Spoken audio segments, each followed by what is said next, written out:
Hello అండి, welcome to మావి చిగురు స్టోరీస్. ఈరోజు కథ ముడుపు. ఈ కథ రచించిన వారు గీతా సుబ్బారావు గారు. ఈ కథ మీకు నచ్చితే లైక్ చేయటం మర్చిపోకండి. మీకు ఎలా అనిపించిందో కామెంట్ చేసి చెప్పండి. ఈ ఛానల్ని కొత్తగా చూసేవారు మరిన్ని మంచి కథల కోసం సబ్స్క్రైబ్ చేసి బెల్ ఐకాన్ ఆన్ చేయండి. అప్పుడే కొత్త వీడియో పెట్టినా మీ దాకా వస్తుంది. ఇక కథ మొదలు పెడదాం. నువ్వు హైదరాబాద్ వెళ్తున్నావా లేదా? గట్టిగా గద్దించి మరీ అడిగాడు సుశీలని భర్త గోపాలం. వాళ్ళు చెల్లెలు పెళ్లి చేసే హడావిడిలో ఉన్నారు. నేను వెళ్ళి మా ఆయనకి 5,000 కావాలి అని ఏం మొహం పెట్టుకుని అడగమంటారు? గోపాలం భోజనం చేస్తున్న పళ్ళెం విసిరి కొట్టాడు. కాస్తలో తప్పింది గాని లేకుంటే సుశీల మొహం బద్దలైపోయేది. సుశీల కళ్ళల్లో నీళ్లు తిరిగాయి. పెళ్ళయ్యి 5 ఏళ్ళయ్యింది. 2 పిల్లలున్నారు. ఇంకా అత్తగారింటికి వెళ్ళటం, మామగారిని డబ్బడగడం. చిచి. అవును, మీ వాళ్ళు లక్షలు గుమ్మరించారు కదా. మా వాళ్ళు లక్షలు గుమ్మరించే శక్తి ఉన్నవాళ్ళైతే ఇవాళ మీ చేత ఇన్ని మాటలు ఎందుకు తినాలి? పెళ్లినాటి నుంచి ఇవాల్టి వరకు మీ వాళ్ళు ఏనాడైనా అడిగిందిచ్చారా? పెళ్లికి ముందే అడిగి ఉండవలసింది. ఆ రోజున ఉద్యోగం చేస్తున్న అమ్మాయి అయితే చాలు అని మీరేగా అన్నారు. పెద్ద కూతురికి బ్యాంక్ ఉద్యోగం అయ్యింది. కష్టాలన్నీ తీరిపోయాయని నాన్న ఎంతో సంతోషించాడు.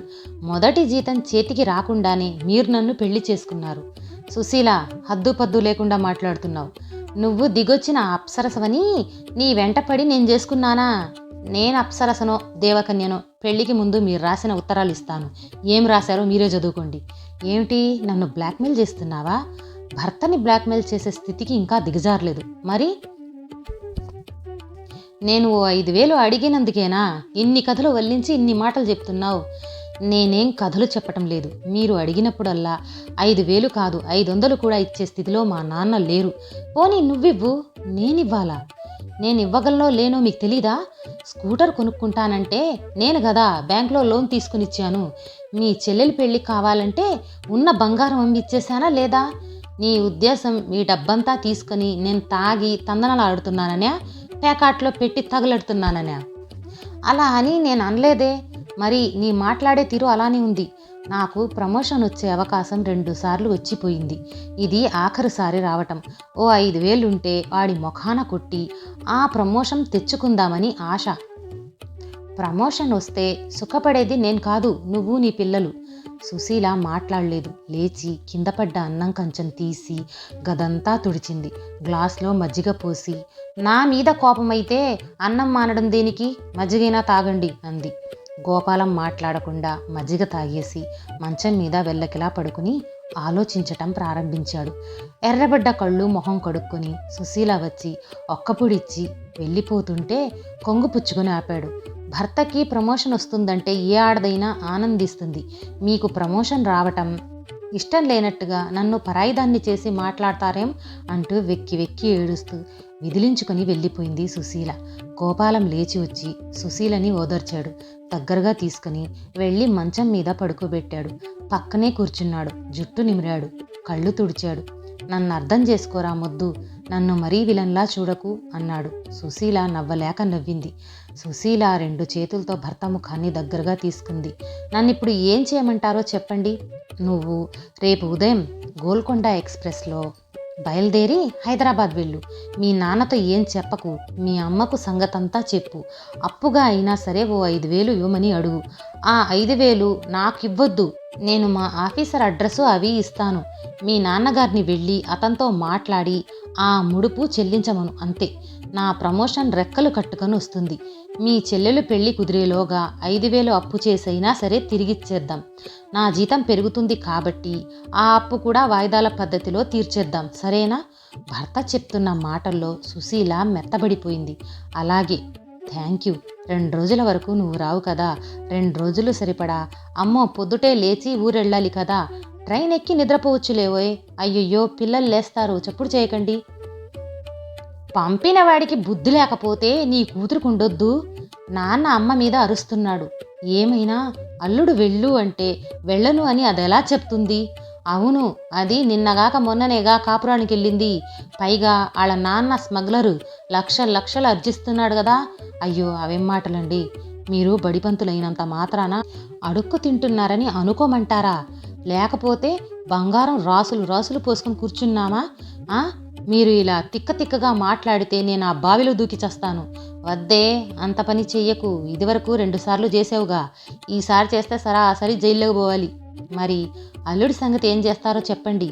ఆ రెండో దాని పెళ్లి కోసం దాచిన 3,000 వాళ్ళ మొఖాన కొట్టు. ఏదో పెద్ద కూతురికి బ్యాంకు ఉద్యోగం వచ్చింది, అల్లుడేమో ఆఫీసరు, మిగిలిన 2 అమ్మాయిల పెళ్ళిళ్ళు వాళ్లే చేస్తారని కలలు గన్నాను. అవి కలలే కదా. నా అవస్థ నేను పడతాను, లేదా ఏదో ఒకరోజు గుండె పగిలి చస్తాను. అప్పుడు ఆ ఇన్సూరెన్స్ డబ్బులు వస్తాయిగా, అవి పెట్టి ఆ 2కి 2 మగగాడిదల్ని చూసి ముడిపెట్టు. ఆ 2 కలిసి నిన్ను మెడబెట్టి గెంటుతారు. నువ్వెళ్ళేమో మన స్కూల్ దగ్గర అమ్మా అయ్యా అని అడక్కును తిను. ఏమైనా బడిపంతులు పెళ్ళానివి కదా, నలుగురు 4 పైసలు వేస్తారు. ఇంతకంటే హాయిగా బతకొచ్చు.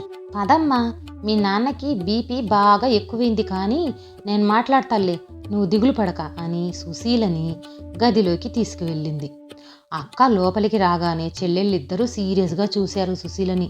అమ్మా, మేమిద్దరం చదువు మానేసి నర్సు ట్రైనింగ్లో చేరిపోతాం. ఒక్క అల్లుడితోనే నాన్న సతమతం అవుతున్నారు. మిగతా 2 వస్తే ఇంకేమవుతారో. మాకు పెళ్లి కాకపోతే కొంపలేం మునిగిపోవు. అక్కకు పెళ్ళైంది కదా, అదే 10,000 అంటూ బయటకెళ్ళిపోయింది పెద్ద చెల్లెలు. సుశీలకి చాలా కష్టం వేసింది. చెల్లెల్ని పలకరించాలని ఎంతో ఆత్రంగా వస్తే కొరడాతో కొట్టినట్టు పెద్ద చెల్లెలు మాట్లాడేసరికి ఆ క్షణంలో పెట్టె తీసుకుని బయటికి పోవాలి అనుకుంది. కానీ తానలా చేస్తే పండుటాకుల్లా ఉన్న తల్లిదండ్రులు ఏమవుతారో అని ఆగిపోయింది. డబ్బులిచ్చి సహాయం చేయలేకపోయినా కనీసం ఓదార్చకుండా వెళ్ళిపోవటం మంచిది కాదనుకుంది. మరి కాసేపు ఆలోచించాక కోపం వస్తే మాత్రం, పౌరుషం వస్తే మాత్రం తాను భర్త దగ్గరికి ఎలా వెళ్ళిపోగలదు, వెళ్ళి ఏం చెప్పగలదు? భర్త అనే ఆ మాటల కంటే ఈ మాటలే బాగున్నాయని తనలో తాను సర్దుకుంది. చిన్నపిల్ల, దాని మాటలు పట్టించుకోకుంది తల్లి. కన్నీళ్లు కూడా బయటకు రాకుండా బావురుమంటూ గుండెల్లో ఏడ్చింది సుశీల. ఈ వెండి గ్లాసు పళ్ళెం తాకట్టు పెట్టి డబ్బులు తెచ్చుకో. మీ ఆయనకి ప్రమోషన్ వచ్చాక విడిపించి ఇవ్వు. రెండో దాని పెళ్లికి పనికొస్తాయంది అమ్మ. వద్దమ్మా, ఈ ఊళ్ళో నా స్నేహితురాలుంది, దాని దగ్గరకు వెళ్ళి అడుగుతాను. నిజమేనా? పిచ్చి పిచ్చి ఊహలకు పోయి ఏ అఘాత్యమైన చేయకు. ఏడవకమ్మా, నేను అలా చేయటానికి చిన్నపిల్లని కాను, ఒంటరిదాన్ని కాను. నా కోసం కాకపోయినా ఆ పిల్లల కోసమైనా బతకాలి కదమ్మా. ఏమిటో, నీకు బ్యాంక్ ఉద్యోగం వస్తే కష్టాలన్నీ గట్టెక్కిపోయాయని సరదా పడ్డాం. పెళ్ళయ్యాకే అల్లుడొచ్చాడు, కొడుకు లేని కొరత తీరిపోయిందనుకున్నాం. ఈ ప్రమోషన్ వస్తే ఆయనకి డబ్బుతో పని ఉండదమ్మా. నేను ఏదో రకంగా సహాయం చేస్తాను. పిచ్చిపిల్ల, నువ్వు సహాయం చేయలేదని నేను బాధపడటం లేదమ్మా. అల్లుడు ప్రమోషన్ కోసం అడిగితే చేతిలో డబ్బులు లేకపోయాయి అని బాధపడుతున్నాను. నువ్వేం బాధపడకమ్మా. నా స్నేహితురాలి దగ్గరకు వెళ్ళి ప్రయత్నిస్తాను. నేనే పిచ్చి పని చెయ్యనులే, సరేనా? ఆ దేవుడికి దండం పెట్టి వెళ్ళమ్మా. వెళ్ళి పని విజయం కావాలని కోరుకో. ఈ హైదరాబాద్లో సుశీలకి స్నేహితురాళ్ళు ఉన్నారు, కానీ అంత డబ్బిచ్చే స్నేహితురాలు ఎవరున్నారు? అమ్మకి ఊరికే అలా చెప్పి మెల్లగా బస్టాండ్ దగ్గరకు వచ్చింది. బ్యాగ్లో భర్త ఇచ్చిన ఆఫీసర్ గారి అడ్రస్ తీసుకుంది. ఏ బస్సు వెళ్తుందో కనుక్కొని బస్సు ఎక్కింది. ఆ ఆఫీస్కు చేరుకుంది. ఆఫీస్లో 2-3 అమ్మాయిలు ఉన్నారు. రిసెప్షన్లో మాత్రం అబ్బాయే ఉన్నాడు. ఏం పని మీద వచ్చారో రాయండి అన్నాడు. మాట్లాడాలి. ఏం మాట్లాడాలో రాయండి. రాసి ఇవ్వడానికైతే రావటం ఎందుకో, ఉత్తరం రాసేదాన్ని కదా. మీతో వాదించే ఓపిక తీరిక నాకు లేవు. రాసిస్తే లోపలికే పంపిస్తాను, లేదా ఆయనకు బయటకు వచ్చే వరకు వెయిట్ చేయటం. సుశీల క్షణం ఆలోచించింది. నేను టీవీ స్టేషన్ నుంచి వచ్చాను, ఆయనకి ఇంటర్వ్యూ చేయాలి. అలాగా, ముందే చెప్పకపోయారా అంటూ రిసెప్షనిస్ట్ గబాలన లేచి నిలబడి సుశీల కుర్చీ చూపించాడు. మీరేం రాయనక్కర్లేదు, నేను లోపలికి వెళ్ళి చెప్పొస్తాను అంటూ గబగబా లోపలికి వెళ్ళి క్షణంలో వచ్చేశాడు. లోపల ఎవరో మాట్లాడుతున్నారు. వాళ్ళు వెళ్ళగానే మీరు వెళ్దురు గాని, కొంచెం కాఫీ తీసుకుంటారా? No thanks. మీరు హైదరాబాద్కి కొత్తగా వచ్చారా? అవును. అబ్బా, హైదరాబాద్ టీవీలో ముఖాలు చూడలేకపోతున్నాము. మీరు ఢిల్లీ నుంచి వచ్చారా? అవును. మీ అందమైన ముఖం చూడగానే చెప్పగలిగాను. మీలాంటి వారు 2 ఉంటే చాలండి. మీ ముఖాలు చూడటానికైనా టీవీ చూడొచ్చు. ఏమిటో తెగ పొగిడేస్తున్నారు. అబ్బే, నేను పొగట్టం లేదు, ఉన్న మాట అంటున్నాను. నేను హైదరాబాద్లో 2 ఏళ్లుగా ఉంటున్నాను. ఒక్క హిందీ మాట రాదండి, కానీ టీవీలో ఢిల్లీ ప్రోగ్రాం అన్నీ చూస్తాను. ఎందుకో తెలుసా? ఆ అందమైన ముఖాల కోసం. సుశీల నవ్వింది. ఎంత స్వీట్గా నవ్వారండి. ఈ హైదరాబాద్లో టీవీ వాళ్ళు కనీసం మీలాంటి వాళ్ళని చూసి కూడా నేర్చుకోరండి. అస్సలు నవ్వరండి. దేశంలో బాధలన్నీ వాళ్ళ ముఖానే ఉంటాయి. భగవంతుడా, ఈ సుత్తి నుంచి నన్ను కాపాడు స్వామి అని తనలో తానే అనుకుంది సుశీల. పాపం, దేవుడు వెంటనే కరుణించాడు. సుశీలకి వెంటనే కబురొచ్చింది. సుశీల బిక్కుబిక్కుమంటూ లోపలికి అడుగుపెట్టింది. సుశీల్ని చూడగానే ఆఫీసర్ ముఖం ట్యూబ్లైట్లా వెలిగింది. కమిన్, కూర్చోండి. కాఫీ తీసుకుంటారా, కూల్ డ్రింక్ తీసుకుంటారా చెప్పండి. నాకేం వద్దండి. అలా అనకూడదు. మంచి నిమ్మరసం తెప్పిస్తాను. ఆఫీసర్ గారు నిజంగానే టీవీ స్టేషన్ నుంచి వచ్చాననుకుంటున్నట్టున్నాడు.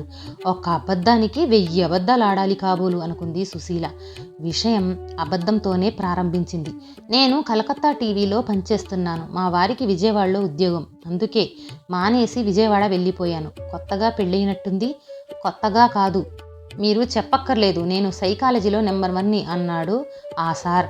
తెల్ల షర్టు, నల్లని టై, ముఖానికి రూపాయి బిళ్ళంతా కుంకుమ బొట్టు, ఓ 52 ఉంటాయి. మనిషి నల్లగా కళగానే ఉన్నాడు. బహుశా మద్రాసి అయి ఉండాలి. నేను మీతో మాట్లాడటానికి వచ్చాను. మీరు ధారాళంగా మాట్లాడండి. నేను కళాప్రియుణ్ణి. మీతో నాకు ఒక పని కావాలి. ఒక్కటేంటి, 10 పనులు చేసి పెడతాను. నేను చెప్పాను కదా కళాకారులంటే నాకు ఇష్టమని. Thank you.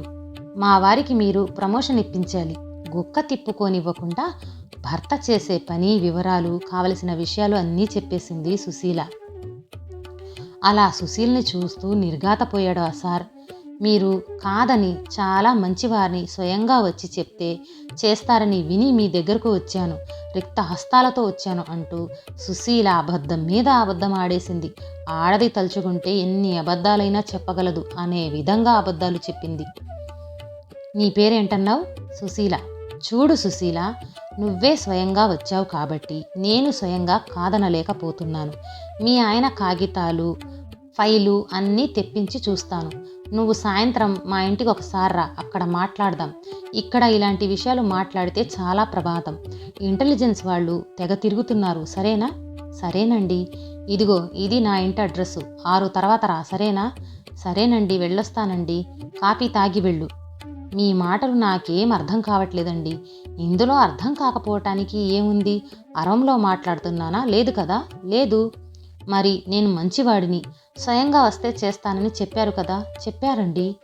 అవి చెప్పిన వారు ఇది ఎందుకు చెప్పలేదు? చెప్పే ఉంటారు. చెప్పకుండానే నేను రిక్త హస్తాలతో వచ్చానని ఎలా చెప్పావు? నేను అలా అనుకోలేదండి. మరి ఎలా అనుకున్నావో? మరి చూడు సుశీల, నేనేం నిన్ను బలాత్కరించను, మానభంగం చెయ్యను. నువ్వు భయం లేకుండా చెప్పు. మా వారికి ఈ ఛాన్స్ పోతే మళ్ళీ ప్రమోషన్ వచ్చే అవకాశం ఇప్పట్లో లేదండి. లేదు. నన్నేం చేయమంటావు? ప్రమోషన్ ఇచ్చి పుణ్యం కట్టుకోమంటాను. పుణ్యం నాకొద్దు. మరి ఈ టేబుల్ మీద భగవద్గీత, అష్టోత్తర నామాలు, ఈ పుస్తకాలన్నీ ఎందుకండి? చేసిన పాపం పోవటానికా? అంటే చూడు సుశీల, నన్నట్టే విసిగించకు. మీ ఆయనకి ప్రమోషన్ కావాలి, నేను చేస్తాను. ఇవ్వడానికి నీ దగ్గర డబ్బులు లేవు. ఏముంటే అదే ఇవ్వు. ఛీ, మీలాంటి వాళ్ళు మాట్లాడవలసిన మాటలేనా ఇవి? ఆవేశం వద్దు, నిదానంగా ఆలోచించు. నువ్వు నీ ప్రమోషన్ కోసం వచ్చావా? లేదు, మీ ఆయన ప్రమోషన్ కోసం వచ్చావు. అవునా? భర్త కోసం ఈ మాత్రం త్యాగం చేయలేవా? ఇది త్యాగమా? త్యాగమే. ఆనాడు సుమతి భర్తని నెత్తి మీద కూర్చోబెట్టుకుని సాని కొంపకి తీసుకుని వెళ్ళింది. అది పాపమా? సావిత్రి భర్త కోసం ఎముడి వెంట వెళ్ళింది. అది పాపమా? అనసూర్య చీర విడిచి త్రిమూర్తులకు అన్నం పెట్టింది. అది పాపమా? ఇవాళ నీ భర్త కోసం నువ్వు చేస్తున్న ఈ త్యాగం పాపం ఎలా అవుతుంది? ఛీ, ఇదన్నమాట మీరు చదివిన పురాణాలు. నీతి అవినీతి గురించి మాట్లాడుకోవలసిన సమయం ఇది కాదు. నీకు అది కావాలి, ఇది కావాలి అని ఏడుకొండల వాడికి ముడుపులు చెల్లించుకుంటున్నావా లేదా? ఇది అంతే. ఇది మహాపాపం. ఆ ఏడుకొండల వాడితో పోల్చుకుంటే కళ్ళు పోతాయి. కళ్ళు పోయాయి కాబట్టే కళ్ళజోడు వాడుతున్నాను. సరే, ఇది పాపమే. నీ భర్త కోసం చేస్తున్నావు, చెయ్యి. ఈ పురాణాల మీద నమ్మకం లేకపోతే ఏదైనా చర్చికి వెళ్ళి ఫాదర్ చెవిలో చేసిన పాపం చెప్పు, అదే పోతుంది. తప్పదా అని నన్నడుగుతావెందుకు? అవసరం నీది, నిర్ణయం నీది. తెల్లగా ఉన్నావు, శరీరం చూసి మోజుపడ్డాను, ఇచ్చిపుచ్చుకో. నేను అలాంటి దాన్ని కాదండి, తెలుసు. నేను సైకాలజీలో ఫస్ట్ అని ముందే చెప్పానుగా. నువ్వు అలాంటి దానివని తెలిస్తే ఇలా ఇంటికెందుకు రమ్మంటాను? అలాంటి వారు హైదరాబాద్లో చాలామంది దొరుకుతారు. నన్ను వదిలిపెట్టండి. నేను నిన్ను వదిలిపెట్టక పట్టుకున్నానా ఏంటి? నీకు నాకు 3 గజాల దూరం ఉంది. నువ్వు మీ ఆయన ప్రమోషన్ కావాలని వచ్చావు. సరే అన్నాను నేను. బలవంతం ఏమీ లేదు, నిర్ణయం నీది. నువ్వు ఈ ఇంట్లో నుంచి బయటకు వెళ్ళావే అనుకో, నువ్వు మహాపతివ్రతవని ఎవ్వరూ అనుకోరు. నేను ఎలాంటి వాడినో వాళ్ళకే కాదు, పై వాళ్ళకు కూడా తెలుసు. ఎవరి అవసరాలు వారివి. తప్పదంటారా? సుశీల, నీ శ్రేయోభిలాషిగా, నీ మీద మోజుపడిన వాడిగా చెప్తున్నాను. ఇంతవరకు వచ్చావా? ఆ కాస్తలో పోయేది ఏమీ ఉండదు. నీ ఇష్టం అయితే ఆ గదిలోకి వెళ్ళు, కష్టమైతే వచ్చిన దారిని వెళ్ళిపో. సుశీల కాసేపు ఆలోచించింది. కళ్ళల్లో నీళ్లు బొటబొటా రాలుతూ ఉండగా అతని ఏసీ గదిలోకి అడుగుపెట్టింది. సుశీల, సుశీల, మీ నాన్నగారి ధర్మమా అని నాకు ప్రమోషన్ వచ్చింది. ఇదిగో స్వీట్. అరే, ఏమిటి ఇంత డల్గా ఉన్నావు? ఇంకా ప్రయాణ బడలిక తగ్గలేదా? 2 రోజులు సెలవు పెట్టి రెస్ట్ తీసుకో. సుశీలని దగ్గరగా తీసుకున్నాడు భర్త. నీలాంటి భార్య ఉంటే నాకే లోటు ఉండదు అన్నాడు గోపాలం. చెళ్ళుమని కొరడాతో కొట్టినట్లయింది సుశీలకి. మీలాంటి భర్తలుంటే నాలాంటి పతివ్రతలే ఉంటారు అని మనసులోనే అనుకుంది సుశీల. ఈ కథ నచ్చితే లైక్, షేర్ చేసి తప్పకుండా సబ్స్క్రైబ్ చేయండి.